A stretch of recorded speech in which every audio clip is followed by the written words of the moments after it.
ஒரு யோகியின் சுயசரிதம். அத்தியாயம் 3. ஈருடல் கொண்ட மகான். அப்பா, யாருடைய கட்டாயமும் இன்றி தானாகவே வீட்டிற்கு திரும்பி விடுவேன் என்று உறுதி கூறினால் நான் வாரணாசியை சுற்றி பார்த்து வரலாமா? பயணத்தில் எனக்கிருந்த ஆர்வத்தை என் தந்தை என்றுமே தடை செய்ததில்லை. நான் வெறும் சிறுவனாக இருந்த பொழுதே அவர் என்னை பல நகரங்களுக்கும் யாத்திரை தலங்களுக்கும் செல்ல அனுமதி அளித்திருந்தார். யாராவது ஒரு நண்பனோ அல்லது பல நண்பர்களோ என்னுடன் வருவது வழக்கம். என் தந்தையால் வழங்கப்பட்ட முதல் வகுப்பின் இலவச பயண சீட்டுகளுடன் நாங்கள் வசதியாக பிரயாணம் செய்வோம். அவர் ரயில்வேயில் ஓர் அதிகாரியின் பதவியில் இருந்தது குடும்பத்தில் ஊர் சுற்றும் விருப்பம் உள்ளவர்களுக்கு முழுவதும் திருப்திகரமாக இருந்தது. என் தந்தை என் கோரிக்கையை பற்றி யோசிப்பதாக கூறினார்.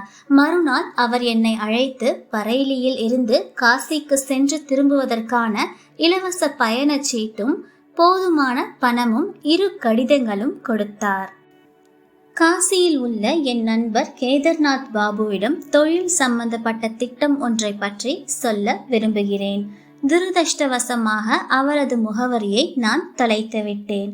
ஆனால் எங்கள் இருவருக்கும் பழக்கமான நண்பர் சுவாமி பிரணவானந்தர் மூலம் நீ இந்த கடிதத்தை அவரிடம் சேர்ப்பித்துவிட முடியும் என்று நம்புகிறேன். அந்த சுவாமி என் சகோதர சீடர், மிக உயர்ந்த ஆன்மீக நிலையை அடைந்தவர். அவருடைய சந்திப்பு உனக்கு பயனளிக்கும். இந்த 2வது கடிதம் உன்னை அறிமுகப்படுத்திக் கொள்ள பயன்படும். அவர் மேலும் கண்களை சிமிட்டியவாறு தொடர்ந்தார். கவனத்தில் வை, இனி வீட்டை விட்டு ஓடும் வேலையே வேண்டாம். நான் என் 12 வயதிற்கே உரித்தான ஆர்வத்துடன் புறப்பட்டேன். எனினும் புதிய காட்சிகளை காண்பதிலும் புது முகங்களை சந்திப்பதிலும் எனக்கிருந்த மகிழ்ச்சியை காலம் ஒருபோதும் குறைத்துவிடவில்லை. வாரணாசியை அடைந்ததுமே நான் அந்த சுவாமியின் இல்லத்தை நாடி சென்றேன். முன்வாசற் கதவு திறந்திருந்தது. நான் 2வது தளத்தில் உள்ள தாழ்வாரத்தை போன்ற அறையை நோக்கி சென்றேன். சிறிது உயரமான ஒரு மேடையில் சற்று பருமனான ஒரு மனிதர் கோவணம் மட்டுமே அணிந்து பத்மாசனத்தில் அமர்ந்திருந்தார். அவரது தலையும் சுருக்கம் எதுவும் இல்லாத முகமும் சுத்தமாக மழிக்கப்பட்டிருந்தன. அவரது உதடுகளில் ஒரு தெய்வீக புன்னகை தவழ்ந்து கொண்டிருந்தது. நான் அவருக்கு இடைஞ்சலாக நுழைந்து விட்டேனோ என்ற என் தயக்கத்தை போக்கும் வகையில் ஒரு பழைய நண்பரை போன்று அவர் என்னை வரவேற்றார். பாபா ஆனந்த், என் அன்பருக்கு ஆனந்தம் உண்டாகட்டும். குழந்தை போன்ற குரலில் அவரது வரவேற்பு மனப்பூர்வமாக இருந்தது. நான் முழந்தாளிட்டு அவரது பாதங்களை தொட்டு வணங்கினேன். தாங்கள்தான் சுவாமி பிரணவானந்தர் அவர்களா? அவர் தலையை அசைத்தார். நீதான் பகவதியின் மகனா?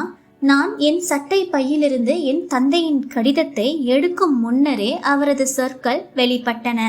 நான் ஆச்சரியத்துடன் அறிமுக கடிதத்தை அவரிடம் நீட்டினேன். கடிதம் இப்போது தேவையற்றதாகிவிட்டது. நான் கேதர்நாத் பாபுவை உனக்கு அவசியம் கண்டுபிடித்து தருகிறேன். அந்த மகான் அவரது ஞான திருஷ்டியினால் என்னை மறுபடியும் ஆச்சரியத்தில் ஆழ்த்தினார். அவர் அக்கடிதத்தை மேற்போக்காக பார்த்துவிட்டு என் தந்தையை பற்றி சில அன்பான சொற்களை கூறினார்.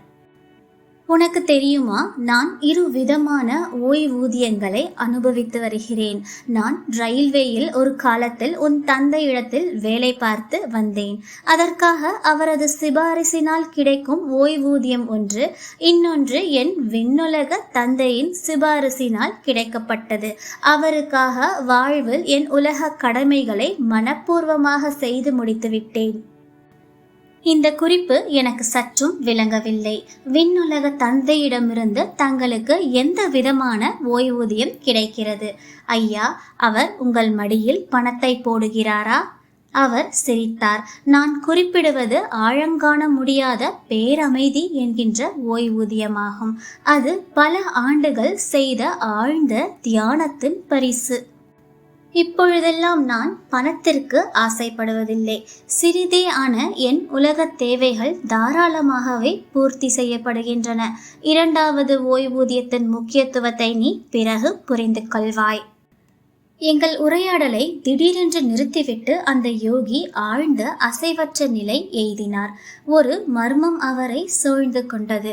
முதலில் ஏதோ ஆர்வமானதொன்றை காண்பது போல் அவரது கண்கள் பளிச்சிட்டன. பிறகு அவை மந்தமாயின. அவர் திடீரென்று பேசாமல் இருந்ததைக் கண்ட நான் குழம்பினேன். தந்தையின் நண்பரை எப்படி சந்திப்பதென்று அவர் இதுவரை எனக்கு கூறவில்லை. சிறிது அமைதி இழந்த நான் எங்கள் இருவரை தவிர வேறு யாருமே இல்லாத அந்த காலி அறையை சுற்றி நோட்டம் விட்டேன். அவர் அமர்ந்திருந்த மேடையின் கீழே கிடந்த மரப்பாதக்குரடுகள் என் வெற்று பார்வையில் பட்டன.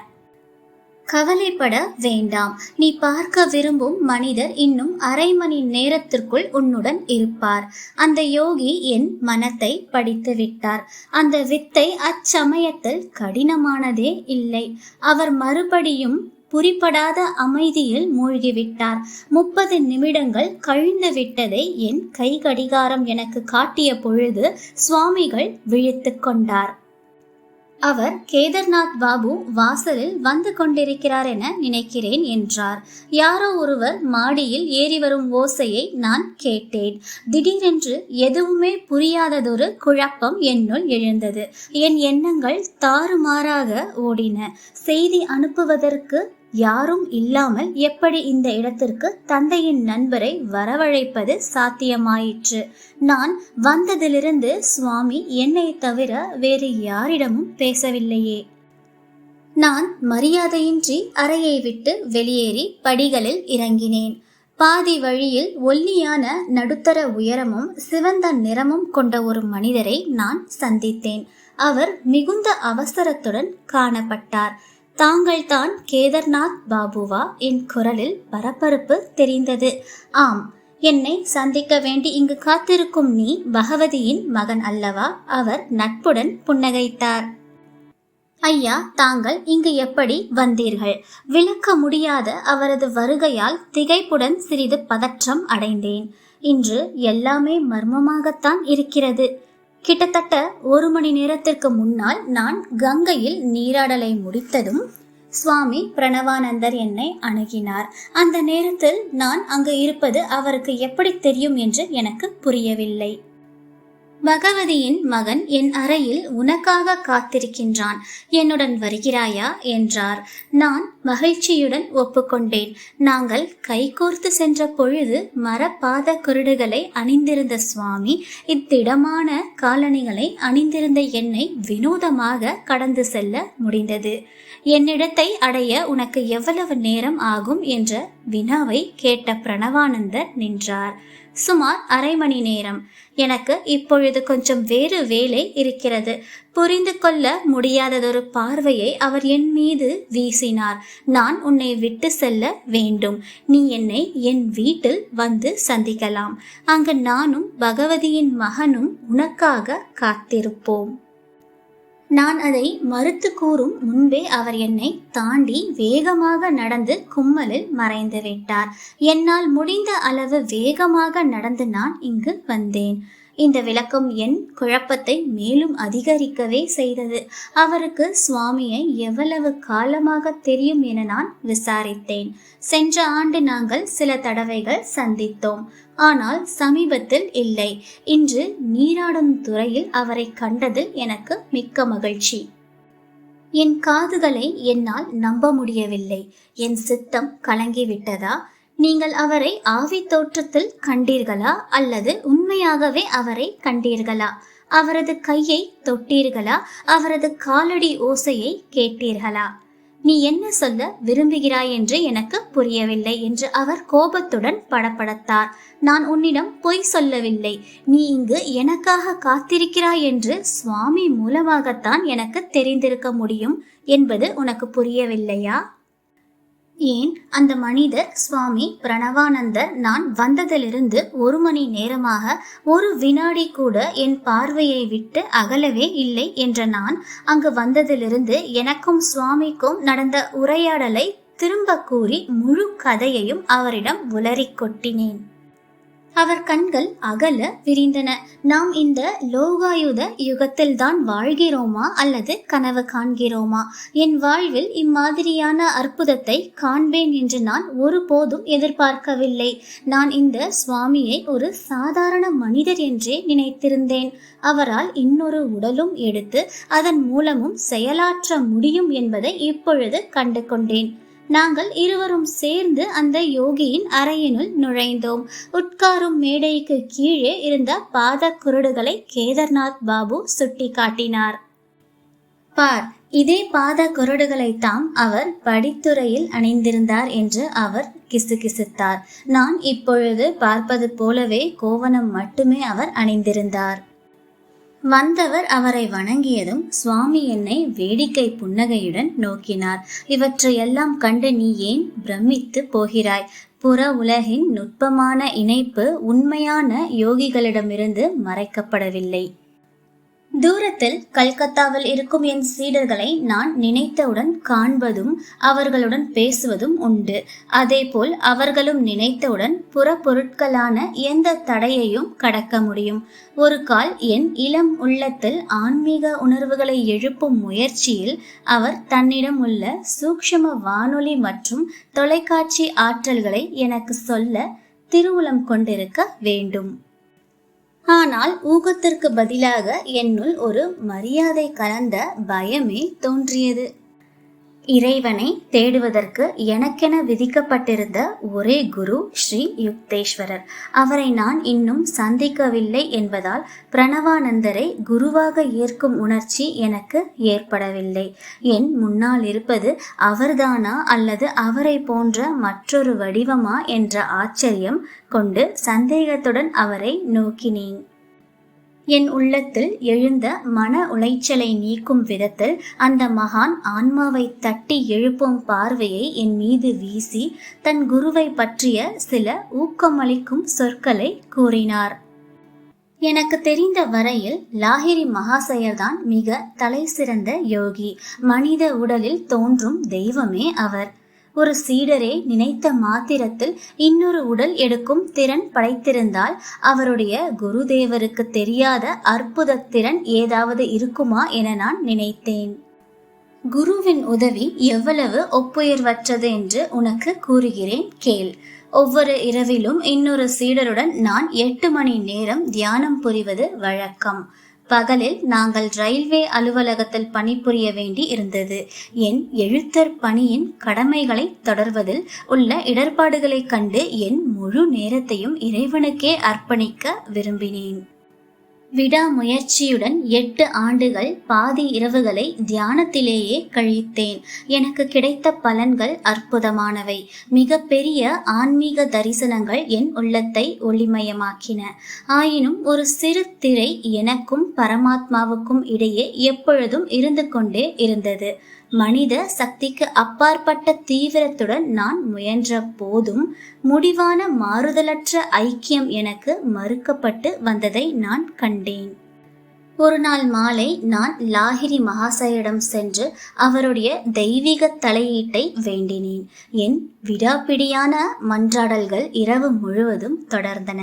குருதேவரே, அந்த பரமாத்மாவை நேருக்கு நேர் சந்திக்காவிடில் என்னால் உயிர் வாழ முடியாது என்று சொல்லும் அளவிற்கு என் ஆன்மீக வேதனை இருக்கிறது. நான் என்ன செய்ய முடியும்? நீ இன்னும் ஆழ்ந்த தியானம் செய்ய வேண்டும். நான் தங்களிடம்தான் முறையிடுகிறேன்.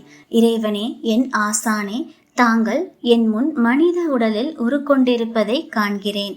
நான் தங்களை தங்கள் விஸ்வரூபத்தில் காணுமாறு எனக்கு அருள் புரிய வேண்டுகிறேன். லாஹிரி மகாசயர் அனுகிரகிக்கும் வகையில் தன் கையை நீட்டினார். நீ இப்பொழுது சென்று தியானம் செய். உனக்காக நான் பிரம்மனிடம் சிபாரிசு செய்திருக்கிறேன். அளவிட்டு கூற முடியாத வகையில் பரவசமடைந்த நான் என் வீட்டிற்கு திரும்பினேன். அன்று இரவு தியானத்தில் என் வாழ்வில் கொழுந்துவிட்டு எரிந்து கொண்டிருந்த லட்சியத்தை நான் அடைந்தேன். இப்பொழுது நான் இடைவிடாது அந்த ஆன்மீக ஓய்வூதியத்தை அனுபவித்து வருகிறேன். அந்த நாள் முதல் ஆனந்தமய இறைவன் என் கண் முன்னாலிருந்து எந்த மாயத்திரைக்கும் பின்னால் ஒளியவே இல்லை. பிரணவானந்தருடைய முகம் தெய்வீக ஒளியால் நிறைந்து விளங்கியது. மறு உலகத்தை சார்ந்த ஒரு பேரமைதி என் உள்ளத்தில் புகுந்தது. பயமெல்லாம் ஓடி மறைந்தது. அந்த யோகி இன்னொரு ரகசிய செய்தியையும் எனக்கு கூறினார். சில மாதங்கள் கழித்து நான் லாஹிரி மகாசயரிடம் திரும்ப சென்று அளவற்றதொரு பரிசை எனக்கு அருளியதற்காக நன்றி கூற முயன்றேன். பிறகு இன்னொரு செய்தியை குறிப்பிட்டேன். குருதேவா, என்னால் அலுவலகத்தில் இனி வேலை செய்ய முடியாது. தயை செய்து என்னை விடுவிக்க வேண்டுகிறேன். பிரம்மன் தொடர்ந்து என்னை பரவச நிலையிலேயே வைத்திருக்கிறார். உன் கம்பெனியிலிருந்து ஓய்வூதியம் கேட்டு விண்ணப்பம் செய். என் பணியிலிருந்து இவ்வளவு சீக்கிரம் ஓய்வு பெறுவதற்கு என்ன காரணம் நான் கொடுக்க முடியும்? உனக்கு தோன்றுவதை சொல். மறுநாள் நான் என் விண்ணப்பத்தை அனுப்பினேன். உரிய காலத்திற்கு முன்பே நான் ஓய்வு கோருவதற்கான காரணங்களை மருத்துவர் விசாரித்தார். வேலை செய்யும் பொழுது என் முதுகுத்தண்டில் பேராற்றலுள்ள ஓர் உணர்வு எழுவதை உணர்கிறேன். அது என் உடல் முழுவதும் பரவி என் கடமைகளை இயற்ற என்னை தகுதி இல்லாதவனாக ஆக்கிவிடுகிறது. அடுத்த கேள்வி எதுவுமே இன்றி அந்த மருத்துவர் என் ஓய்வூதியத்திற்கு வெகுவாக பரிந்துரை செய்தார். விரைவிலேயே அது எனக்கு கிடைத்தது. லாஹிரி மகாசயரின் தெய்வீக விருப்பம் அம்மருத்துவர் மற்றும் உன் தந்தை உள்பட ரயில்வே அதிகாரிகள் மூலமாக இயங்கிற்று என்பதை நான் அறிவேன். தாமாகவே அவர்கள் அந்த மகா குருவின் ஆன்மீக உத்தரவிற்கு கீழ்ப்படிந்து என்னை இறைவனுடன் இடைவிடாத தொடர்பு கொள்ளக்கூடிய ஒரு வாழ்விற்காக விடுதலை செய்தார்கள். அசாதாரணமான இந்த நிகழ்ச்சியை கூறிய பிறகு சுவாமி பிரணவானந்தர் மீண்டும் நீண்ட அமைதியில் ஆழ்ந்துவிட்டார். நான் அவர் பாதங்களை தொட்டு மரியாதையுடன் வணங்கி விடைபெறும் பொழுது அவர் எனக்கு ஆசை கூறினார். உன் வாழ்க்கை துறவு மற்றும் யோக மார்க்கத்திற்கு உரியது. பின்னால் உன் தந்தையுடன் நான் உன்னை மறுபடியும் சந்திப்பேன். வருடங்கள் செல்ல செல்ல அவரது இரு ஆருடங்களும் நிறைவேறின. இருள் கவியத் தொடங்கும் பொழுது கேதர்நாத் பாபு என்னுடன் நடந்தார். நான் தந்தையின் கடிதத்தை கொடுத்ததும் அதை அவர் தெரு விளக்கின் வெளிச்சத்தில் படித்தார். உன் தந்தை அவருடைய ரயில்வே கம்பெனியின் கல்கத்தா அலுவலகத்தில் நான் ஒரு பதவி ஏற்க வேண்டும் என்கிறார். சுவாமி பிரணவானந்தர் அனுபவிக்கும் ஓய்வூதியங்களில் ஒன்றையாவது எதிர்பார்த்தல் எவ்வளவு மகிழ்ச்சி தரக்கூடியது. ஆனால் அது இயலாது. நான் காசியை விட்டு கிளம்ப முடியாது. அந்த இரு உடல்களை அணியும் திறனை நான் இன்னும் பெறவில்லையே. இத்துடன் இந்த அத்தியாயம் நிறைவு பெற்றது.